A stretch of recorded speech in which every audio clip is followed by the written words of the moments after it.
Ang San Isidro Labrador Church ay isa sa pinakamatandang simbahan sa isla ng Siquijor Island at itinuturing na mahalagang pamana ng kasaysayan at pananampalataya ng mga taga rito.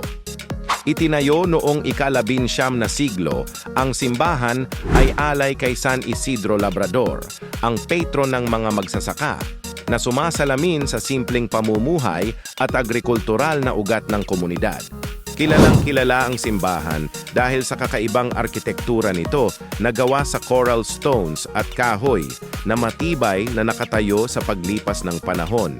Sa loob, matatagpuan ang makasaysayang mga altar at relihiyosong imahe na nagbibigay ng tahimik at banal na kapaligiran para sa panalangin at pagninilay. Sa tabi ng simbahan ay ang Lazi Convent, na isa rin sa pinakamalalaking at pinakamatandang kumbento sa Asya.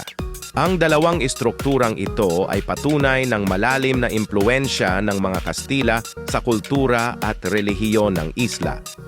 Hanggang sa kasalukuyan, ang San Isidro Labrador Church ay patuloy na dinarayo hindi lamang ng mga deboto, kundi pati ng mga turista na nais masilayan ang makasaysayang ganda ng Siquijor. Isang lugar na kilala sa kanyang misteryo, ngunit higit sa lahat sa kanyang mayamang kultura at pananampalataya. Kung nabisita mo na ang San Isidro Labrador Church sa Siquijor, mag-iwan ng amen.